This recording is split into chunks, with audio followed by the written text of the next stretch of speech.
All right, so our student speaker is Tyler Smith. He joined the MIP program as a 2024 Rangel Fellow. He had prepared for the program with a career in the U.S. Foreign Service. At Stanford, he specialized in cyber policy and security, and he served as a graduate fellow with Stanford's Human-Centered Artificial Intelligence Institute, researching the intersection of emerging technologies and global policy.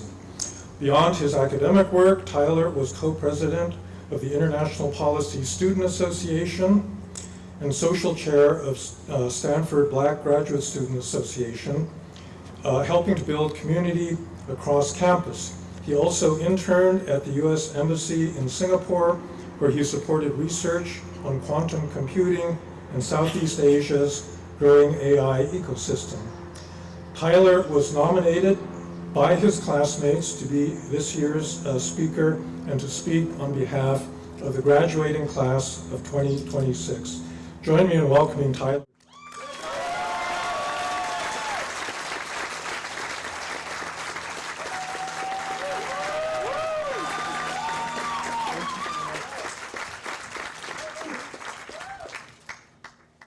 Thank you, Professor Fukuyama, and greetings, class of 2026.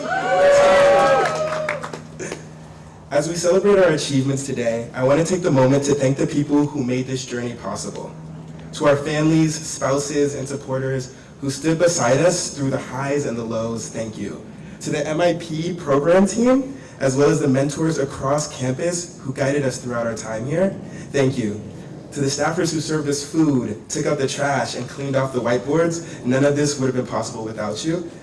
And finally, to this cohort, I am so thankful for the support that we give each other every day. I appreciate it all more than the world can say.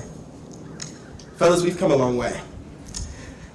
And while I could talk about our journey for hours, I'll spare you the time and instead organize our remarks in a way that's very familiar to all of us.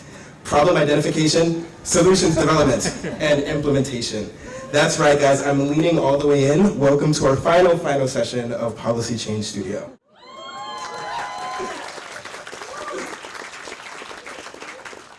First up, problem identification. From the moment I walked into MIP boot camp, I looked around at this illustrious cohort, and it was not hard to identify many problems. For starters, how could I possibly compete with Howie, Elena, Kylie, and Fumbi, all of whom somehow managed to look incredible no matter the weekday? Or how could I ever tell apart the two Chris's, both serving in the Army, both starting families, and both completely inseparable from one another? And I'm sure many of you had your own questions. Nick was wondering what it would look like to lead the Stanford soccer team while managing his graduate studies. RJ, faced with Stanford's strict housing policy, was trying to figure out how he could possibly live without his two wiener dogs by his side. Malu, ambitious as ever, had already begun her first program here in the Gordian Knot Innovation Scholarship and was wondering how quickly she would adapt to Stanford's research environment. And Jen was quietly waiting to see how long it would take for someone to realize her husband was attending our rival school, UCLA. For some of us, the challenge was navigating a career transition. For others, it was getting back into the rhythm of school. Let's just say Chinera's global economics course did not make that learning curve a gentle one.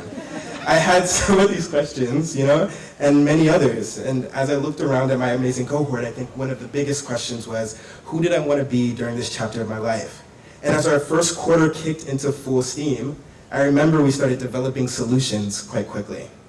Our solution to surviving Chinera's rigorous economics homework was building our own little supply chain in the basement of Green Library, where finishing a problem would move you to the next table until you made it through the assignment. Conversely, we learned that to survive Elaine's class, ask Gabby. RJ discovered he could substitute the company of his wiener dogs with his cohort and became the regular host of our after-class lunches at Arbuckle. I really feel like that's where we started to bond. We also started to laugh more, with Fumbi's infectious laugh becoming something of a soundtrack to our class experience. We took trips to Sausalito and Napa Valley. We celebrated each other's wins, especially in athletics, whether it be Ella's incredible mountain biking treks or Yukiko finishing a 10K in Japan. My title as the baby of the cohort was quickly overtaken by actual babies. First Chris, then Christians, and now one more on the way. We made time for each other, whether it be through Ron's occasional tea gatherings, Hamza's SF professional happy hours, or Santiago, who made it his mission to include us in all the various traditions at the Graduate School of Business. Of course, it wasn't all laughs. Things did get intense. McFall dinners were always entertaining, partly because of the great food, and partly because we knew the spiciest part of the conversation would appear on McFall's Substack. A heated race for International Policy Student Association president ended in a military coup, resulting in a dictatorship that lasted until approximately April 2026, when Halia's manifesto was taken down from the common space. And I'm fairly certain Shinhang and Elena are still debating who received the shiniest wedding ring by the end of the program. It's a tough one. But through all of it, we grew together.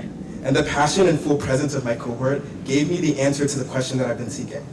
It was through Kylie, a phenomenal writer who spent her days challenging the proliferation of weapons of mass destruction, who also found her outlet by merging her love for filmmaking with nuclear activism. It was Tennyson who balanced helping to educate the next generation of political science students with script writing and dramatic arts. It was Malou learning 2 languages, serving as an awarded resident advisor, who still found the time to take salsa classes, which for the record she did not need. It was Shinhang, the diplomat who could tell you everything about everyone, who also never missed a class unless she was skipping out to golf lessons. It was Sophia who by guiding her capstone team through Ukraine, let the resilience and spirit of her people speak for itself, all while exploring local municipal bond financing. It was Amit, whose studies in economics gave us a lifeline in the first quarter, and he also showed no mercy to his classmates in the pickleball court. And it was Hamza, a natural convener, hosting events that bridged our program with the School of Business, a task that made sense for him because he could sell you on anything. Through these examples and many others, people brought their full selves to the table. And what that taught me was that no matter who I wanted to be or where I wanted to go, I didn't have to lose myself in the process. It inspired me to think differently, to take the less obvious path, and to lean into the unfamiliar. And now, as we approach the end of our program, we can see how far that openness has taken us. In classic Stanford fashion, the curious and endearing Cozy channeled her love for geopolitics and public service by starting a startup.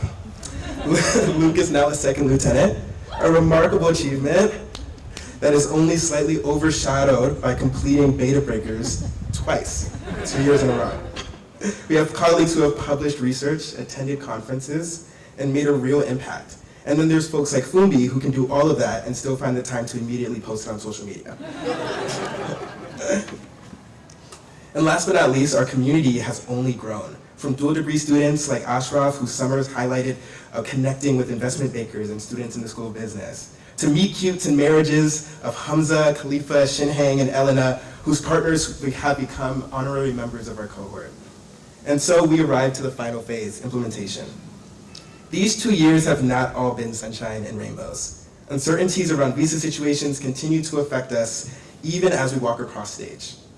Sudden policy changes have left contracts unfulfilled, causing real disruption to our plans and our lives. And across the world, things have not been much smoother. We have been confronted with war, genocide, and even geo-economic fragmentation. For many of us, this may not have been the world that we were expecting to enter. But if there's one thing I want to leave this cohort, and I promise you it's the most earnest thing I could think of, it's to keep doing what you're doing. Don't let the weight of the world we are entering stop you from being your full selves. The work you do may sometimes feel thankless, but each of you are planting seeds. And the most powerful thing about our cohort is that none of the seeds are the same. From the diplomat who's heading to an unforeseen country in Latin America, to the political activist trying out the tech startup scene, and even the special forces officer who is already road tripping to his next posting. These turns from the unexpected path are not distractions from your impact, but they are your impact. They are ways that you make your contribution around the world that nobody else could. So despite the uncertain things that we all may be feeling, I want to ask each of you to hold on to what made you you. Continue to bring your unique lens to the classroom in every room you enter. Think differently, ask uncomfortable questions, take the less traveled path, and continue to shine. Not because the world will always reward you for it, but because the light is yours to give. As I conclude my capstone presentation, I want to take a moment to thank my family and friends for supporting me through every step of the way. To my mother, who sat by my side after long days of work to help me, learn how to multiply. Thank you for your patience and your love. To my father, who after long days of, being a mechanic, still made the time to dress me every Sunday and to look the best. Thank you for your dedication and your sacrifice. To my grandmother, whose stories of Cuba first sparked my curiosity about the world beyond my own, thank you for planting that seed. And to this cohort, for every laugh shared, every piece of advice given, and every memory made, thank you. Please join me in congratulating Stanford's MIP graduating class.